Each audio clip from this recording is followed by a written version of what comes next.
Please go ahead with the next session. Thank you. Thank you very much. Thank you everyone to be here. I think I see a lot of familiar faces here as well. It's a pleasure to be here moderating three experts here in terms of this panel. I think the topic today we are talking about is more towards like LSDfi as the next DeFi primitive itself. I think let's start off the panel and all this itself with good introductions. Maybe we can start with Seongyun from ether.fi. Yeah. Hi everyone. I'm Seongyun. I'm from ether.fi, and we are building our liquid staking derivative service. And it's nice to be here. Talk with us. Yeah. Hey guys, my name is Guy, founder of Ethena, and we're building out the vision that Arthur Hayes had for a scalable, decentralized stablecoin. Hey everyone. My name is Amitej Gajjala. I'm one of the co-founders of Stader Labs. We are a multi-chain liquid staking platform with about $130 million of TVL, live across Ethereum, Polygon, BNB, and a few other chains. Okay, very good. So let's start off with a very, very basic question. In your own opinion, can you share what exactly is LSD? What is LSD? Maybe I can start. So in order to stake and under staking rewards, you need to run your validator. So you need hardware, software expertise, and you need capital 32 ETH, which is a lot. So with LSD, we remove these constraints or requirements and let everyone can stake any amount as they want. So that is my just one summary. I think in my words, LSD is like a simplified form of staking, where in general, in a plain staking scenario, you actually lock up your tokens and you can't immediately unlock them. So LSD or liquid staking tokens are going to add liquidity on top of your tokens, where you can instantly swap them out of your position while you still earn staking rewards on top. And then the additional advantage of LSDs is they also help you to participate in DeFi while earning staking rewards. Let's say, for example, Ethereum staking rewards on an average, you get about 4%. And then on top of that, if you actually use that liquid stake token on any of the DeFi protocols, depending on the risk level, you can probably earn double-digit rewards, right? So the ability to it also gives you the ability to participate, apart from the first advantage, which is liquidity on top of staked assets. Okay, cool stuff. I think I actually wanted to ask you guys, why do you guys launch LSD instead of pure staking? But I think both of you already covered it, right? So I think for Guy, maybe you guys have a very interesting concept at Ethena. So can you tell the crowds, tell the audience more, including myself as well, why do you guys choose LSD, to back the stables? Yeah, sure. So stablecoins are interest rate driven business models, right?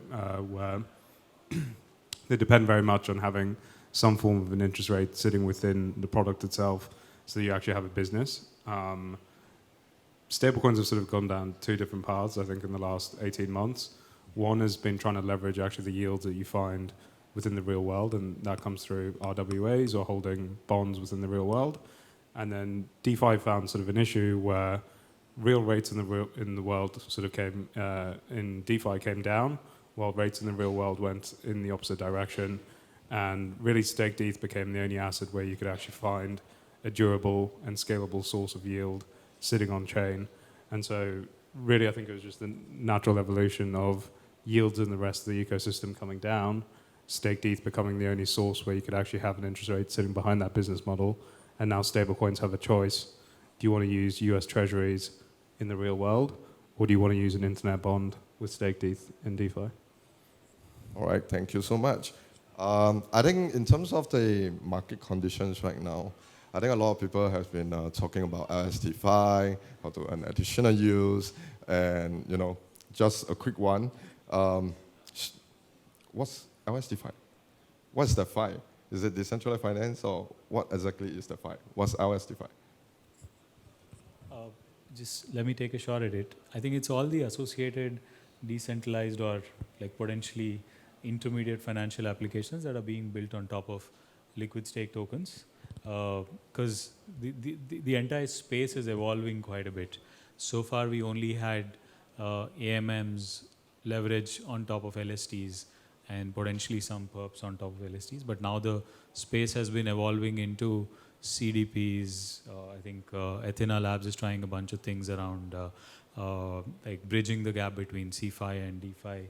And they're like, who knows, right? Tomorrow, in a couple of years, there might be like 100 other different types of applications that might be built on top of LSTs. So this entire space is getting to be known as like LSDfi. Very cool. You want to share anything? Anything to add on? LSDfi. So for ether.fi, ether.fi is one of LSD projects, right? So for us, the goal is to make it composable with other DeFi applications, including the hot topic eigenlayer as well. So what we're trying to do is to make the integration native, so deep down in the smart contract level, so that we can minimize those risks involved there. Yeah, I think it's just extending on your point. DeFi is pretty basic, I think, as it exists today. You've got trading, money markets, derivatives, and stablecoins. And for me, it's just sort of replacing assets that sort of sat within each of those financial activities and did not have a yield that was sort of sourced from staked ETH. And now it's just embedding that staked ETH return into all of those financial activities and building infrastructure around that. Okay, got it. So I just have one very interesting question, right? So the main thing is that everyone is talking about LSDfi right now. Does it really help in terms of driving the adoptions and the future utility?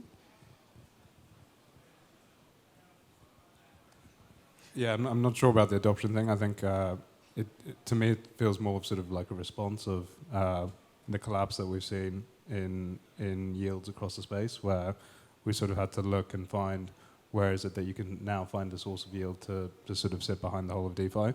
I don't think ultimately a bit of yield that sits within staked ETH is going to drive new adoption coming into the space or anything new. In many respects, I think what we're doing with LSDfi still is basically just quite a bit of copy pasting with stuff that we've seen in the past. So the same sort of financial applications that existed in 2020, but just using staked ETH as a different asset. So I think we're at the early innings of sort of innovation for new ideas that could bring people in. But I think as it exists today, there isn't a ton that is sort of pushing things forward in a materially different way. I think with very specific reference to LSDfi. Yeah. Got it. What's your thought? I mean, that's like you guys do Ethereum stakings and all this itself with LSD, same with ether.fi, right? So do you think that this concept of LSDfi actually help you guys in terms of, or even Ethereum in general itself, increasing the amount of stake, people coming into stake, the flow of ETH into staking? Does this LSDfi actually help to drive that future staking amount? So I think it's definitely a good question and merits a nuanced answer there. So like if we actually think about it, like the total number of users who are staking Ethereum, and then probably if that pi is 100, there are like 50 users who are doing liquid staking, and then out of the 50 users, maybe 20 of them are actually participating additionally in DeFi, right? So obviously LSDfi is going to improve the bottom of the funnel, which is like more and more liquid stakers actually getting into DeFi and trying to actually use the Ethereum blockchain as a whole, because they have to participate in different protocols. Will this drive the top of funnel?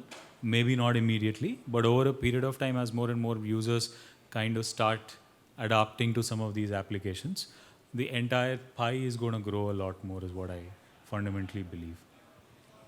Got it. You have anything? You want to go ahead? Okay, cool. We've been talking about LSDfi, benefits, how it drives adoptions, and all this stuff. So these are all good things, right? So is there any caveats, any bad things about it? I think I can add one. So LSD is easy to use, so easy to stake, right? So you can deposit or withdraw. But when you decide which staking service that you are going to use, you need to know what kind of risks that you are facing. So for example, in LSD, if you stake, you don't have the control of the validators, like how to exit the node and how to withdraw. So you are delegating the custody of the keys to those protocols. So, for example, if you are an institutional staker, then you need to understand the worst case scenario, like we all observed what happened to FTX, right? So I think I wanted to point out that. Got it. You guys have anything you want to share? To add on to the point? Yeah, I think one of the main things to consider is the smart contract risk when you're participating in any kind of liquid staking protocol and associated DeFi opportunities. And one should actually go through the entire smart contract audits, make sure that you participate in protocols that have conducted extensive audits and also leverage proper security practices before you participate in any of these protocols. Like as all of you know, crypto has this smart contract risk, especially decentralized financial applications. Yeah, I think just one more point to add to that is we're starting to build and compound different types of financial risk on top of each other with new tokens. And so the first iteration of DeFi was sort of based around ETH, and that was a pretty deep and liquid market back in 2020, 2021, and 22. And now you're sort of seeing the same financial applications being built on staked ETH and a bunch of different LSTs from a bunch of different providers, whether that's Lido, Rocket Pool. But actually the underlying liquidity for a lot of these tokens is quite a lot thinner than if you're just building that on ETH by itself. And so I think that there is a risk that we're sort of starting to compound a lot of these risks in the search for yield, and we're doing it on sort of thinner and less liquid markets than they were before. All right, very cool. Okay, since you mentioned about the keys and all this itself, right? Maybe I'll just direct this question to you, right? You know, for ether.fi, I know you guys are non-custodian. Can you probably share with the crowds here, the audience here, that how do you guys? Yeah, so we provide several options for the stakers to stake their ETH. LSD is one product, and the other is non-custodial delegated staking solution. So where the stakers can still hold their keys, including the validator key and withdrawal key, and they can just delegate the node operation to some node operators. So what they have is the full control of the validator. They can exit the validator when they want and withdraw it. And they can have the full control of the withdrawn fund as well. So yeah, so what we do is just to make it super simple, you generate the key, you encrypt so that the corresponding node operator can decrypt to run your node on behalf of you. And yeah, that's the easiest explanation, I think. Interesting. Mm-hmm. I'm going to do this panel a little bit different. Anyone have like questions so far that you want to ask? Anyone? Oh, okay. It's okay. Then let me just to the next, okay? Okay, we talk about key encryptions, you know, being non-custodian and all this stuff. I mean, I know that you are working something like a DBT pool with SSV. Let me show it later as well. All right, can you tell the audience about, you know, more about the integrations, how you guys working together, and how does it help you guys achieve the vision or goal that you guys are going to? For sure. Thanks, Matthias, for bringing the concept of DBT into this mix. I think DBT is a very interesting technology that we believe is going to fundamentally alter the way validation or node operators are going to operate in the future. And SSV is one of the pioneers in that technology, along with several other players like OBOL, etc. We've been actively working with the SSV team to build out this integration for our liquid staking solution on Ethereum. In a nutshell, how this technology works is today a node operator runs his own validators. That means he does the attestations and he manages everything on his own. But DBT enables a bunch of node operators. It could be 4, 7, 12 node operators to come together and ensure that they actually operate a validator together. So what this kind of helps in is reducing the fault tolerance and keeps the uptime of these validators to a significantly higher percentage compared to a node operator operating his validator on his own, right? So we have seen very promising results as we ran some of these tests and pilots with SSV and SSV primarily, and we're also doing this with pilot with OBOL networks. So what this fundamentally enables us, as we are a permissionless node operator platform, is two things. One, we can reduce the capital entry barriers for these permissionless node operators, which today stands at about 4.4 ETH. We believe we can bring this down by almost 60 to 70%, maybe closer to 1.5 ETH. That's, as you can imagine, that's 1/17 of what is needed for somebody to start a solo validator today. So that's already like close to 5% of what is needed to start that. So that's a significant improvement that we believe DVT technology can bring aboard Ethereum staking. The second one is obviously lower capital entry barriers, and at the same time higher attestations, and as a result potentially higher yields as well. So that's where DVT technology and SSV fit in with respect to LSTs is what we believe. Thank you. I know I'm trying to be neutral, okay? I know you guys work with OBO as well. You want to share your experience running on OBO? Thank you. Yeah, go ahead. So we are working with OBO, which is one of the DVT entry pioneer, right? So as I said, when you run your validator, you need hardware and software expertise and also capital.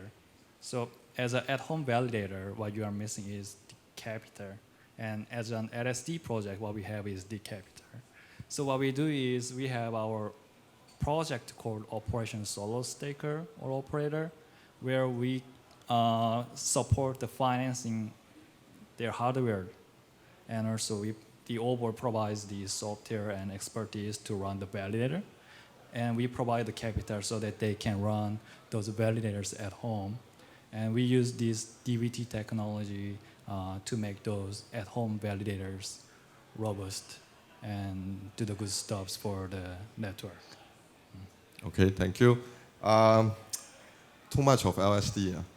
Maybe shift a little bit. Guy, maybe you can share more about Ethena in terms of like, why did you guys decide to use like, what do you guys see LSD emerging like as a growing category in terms of for stablecoins, to use it for back, more into like the mechanism, how it works for Ethena as well? Yeah, sure. So I think there's kind of two different models we've seen emerge around stablecoins connected to LSDs. So the first is a CDP model that I think most people will be familiar with. You put up some amount of LSDs, and then you borrow a stablecoin against that position. I think part of the issue that we've sort of identified with that is it's pretty capital inefficient. So average collateralization ratios for projects like that run north of 200%. So you need to put down more than $2 of staked ETH versus sort of the stable coins that are created there. I think where we think this might start to shift in sort of the next 12 to 18 months is more towards ideas around delta neutral design. So in effect, what that means is you're putting up $1 of staked ETH and then taking out a hedge against that $1 with a 1x short ETH perpetual position. And in effect, what that does is remove the delta of that position and create what is a synthetic dollar position. What's interesting about that is it only needs $1 of capital to create $1 of stablecoin, which is fundamentally different to sort of how it's been done in the past. We're seeing other projects like Liquidity, who are sort of very famous for actually their CDP design in the past, starting to shift towards this idea in their V2 that's coming out next year. And so, yeah, I think the interesting piece and the role that LSDs play there is providing a source of yield and then also capital that can sort of collateralize that stablecoin. And as I said, it's really the only way you can compete with sort of yields in the real world now, which is trying to leverage that return and staked ETH in some way. Got you. Okay, doing a little BD work for liquid staking protocol out there. So is there any plans for you guys to kind of integrate with different LST in the market. So if there's a roadmap and plan, what are the criteria for selections to be part of Ethena? Yeah, I think one thing that might look slightly different for us versus CDP designs or other projects is we have an incredibly strong focus on liquidity above all else.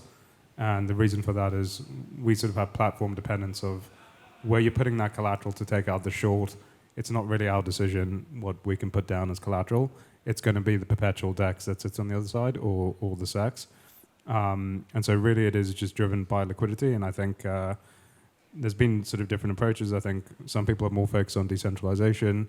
Some have a greater focus on making sure that they're the most liquid token in the market. And I think we would love to sort of work with as many as sort of possible, but there is just sort of liquidity restraints around that. And I think one other piece around this is also we're working quite closely with centralized exchanges and their staked ETH offerings. And I do think that it's a potential area where we're going to see quite a bit of change over the next 12 months, which is actually the exchange versions of liquid staking tokens, which I think people don't sort of discuss as much. Very cool, very cool. This is a personal question for me, all right? Not really learning about internet bond and all this itself, but you mentioned a little in terms of like LSD, changing LSD into internet bonds. Can you kind of elaborate and share with us, and even me as well, about it? Yeah, sure. So we kind of stole the name actually from Colin from Obel. So in 2020, they came out with this idea around ETH being this internet bond, staked ETH, sort of having characteristics that looked a bit like an internet native version of a bond. All we're sort of doing is saying, if you take staked ETH and you hedge out the ETH price risk with either a perp or a dated future, you start to create something that looks like a dollar-denominated bond. But the interesting characteristic around that is that it's permissionless and anyone in the world can access it.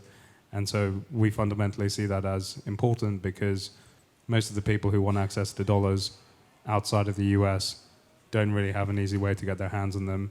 And just being able to have the most basic financial instrument on earth, which is just a dollar that you can sort of save and get a yield, we think is a pretty important product to sort of bring to the world. Any questions from the audience so far? Anyone? Okay, cool. Amit, been reading, before the panel, been reading into forums and all this itself to try to understand what you guys are doing, right?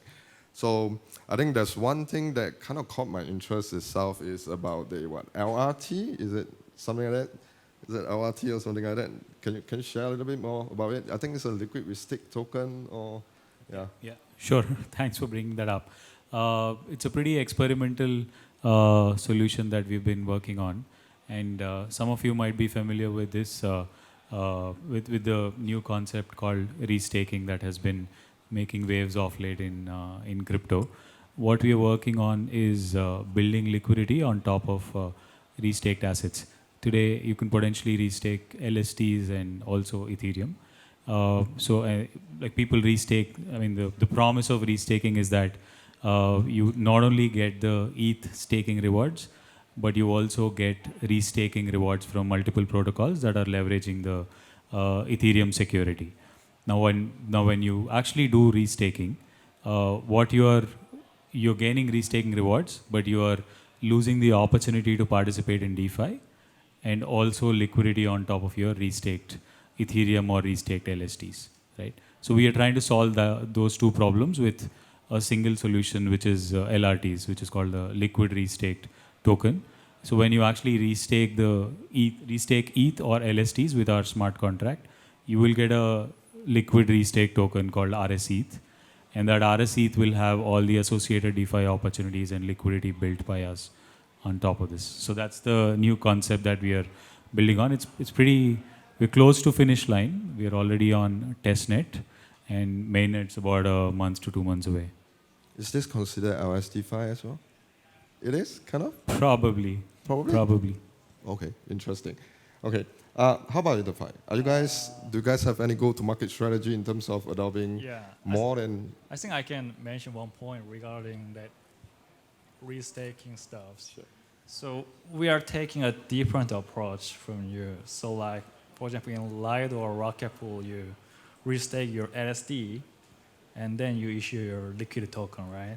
But what we are doing is we are trying to integrate with those restaking product in a more native way, so that our LSD is just naturally liquid, while it is staked and restaked at the same time. So yeah, that is one point that I wanted to bring up. Thank you. Your plans? ether.fi plans? Go to market? Go to market. Yeah, so I think we should just provide the higher yield while securing the protocol. That is one obvious strategy. And we are also building more fun to use staking product. For example, we have this ether.fi project, which is a little bit different. So when you stake, you get actually an NFT, which is associated with a cool art piece. And you can deposit into your NFT, and your NFT will earn the staking rewards. And we made it like a game. So for example, when you stake, you start from bronze tier, and as you stake a longer period with us, your NFT can be upgraded to the higher tier like platinum. Then we reward the long-term users with higher yields. So yeah, that is one of the strategies. Thank you. Got it. Okay, I think everyone here have their own go-to-market strategy. I want to talk about something that's a little bit more sensitive. So we have seen nowadays regulators, states, they like to hammer us during the bear market, right? So I want to try to understand itself is that will this regulation set of things itself kind of affect how you guys are going into the market? Anyone can start with.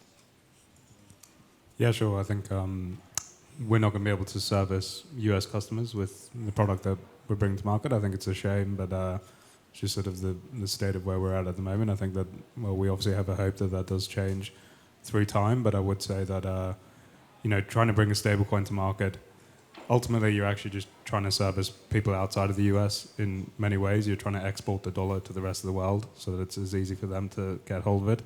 And so, yes, regulation has had an impact, but I think fortunately it hasn't impacted us yet, so that we're not sort of forced to not be able to sort of service our core customer, which I think is actually a non-US person anyway. I think regulation is a very important area that is, it's a little, we are unable to sort of figure out some of these things because regulation is not very clear, to be very honest, across the globe, right? Like not even in the US. It's a very tricky space to sort of tread in, especially with regards to LSTs, whether they're considered securities. Now, obviously, we are reaching a lot of institutions and funds to kind of increase the adoption of LSTs across the board, be it Ethereum or Matic or even in the future, probably RSETH. So without regulation, it becomes very hard to sort of bring adoption among the institutions. So we work with several legal experts to kind of craft the narrative around why this is potentially not a security and what are the implications of using these type of solutions on taxation, on their compliance, etc. So it's a very important part of our GTM. So we do take it quite seriously. Cool. How about you, yeah. So it is affecting a lot, but for the stakers, like users, for our audiences, I think the regulations, it hits us, like the service providers, like node operators, staking protocols, but not you. But it affects your funds because your money is with us. So what I'm saying is you need to be anti-fragile in managing your fund. So what I say is you need to hold your keys in your wallets so that you have the full control. So yeah, because the regulation is too unclear, so what I do is just to protect myself. Yeah, that is just one comment from me. Gotcha. I think we are running out of time, so just one last closing question. Right? So how do you guys see the market in the next 5 years? Let's put it in your own specialization. Your LSD, we're more towards the stablecoin LSDfi. So how will the market look at in the next 5 years, in your own opinion?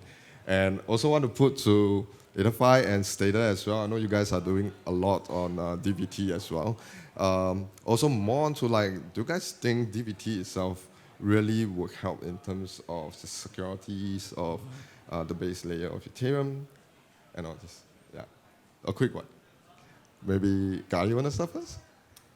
Yeah, I think obviously 5 years is a pretty long time to be looking out, but I think we think stablecoins are maybe one of $3 trillion sort of opportunities within crypto. I think it's our view that we sort of reach numbers that's not too far off that number at the peak of the next cycle. And I think it's reasonable to assume that we continue seeing 4-year cycles where things go up way too high and then back down to where we are now. So I don't know where we end up at the end of those 5 years, but I think between now and then, we sort of expect stablecoins to push on to $1 trillion. Thank you. Seongyun, you want to go first? Yeah. So 5 years like forever for crypto. So I would just add one comment regarding DVT. So the way we are seeing is, so it makes the network very decentralized. It can contribute in that part. So we are working with some at-home validators, as I mentioned. I think DVT can do good for Ethereum networks decentralization. So I think it's, yeah, plus for all of us. I think it is a little hard to imagine the number of iterations that the market would go through in the next 5 years.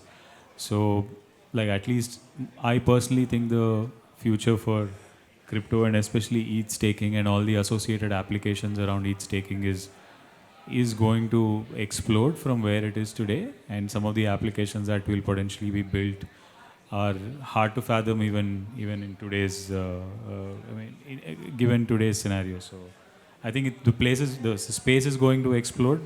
The number of applications and innovations will be much higher than what they are, and as a result, potentially the adoption and capital inflow will also be much higher.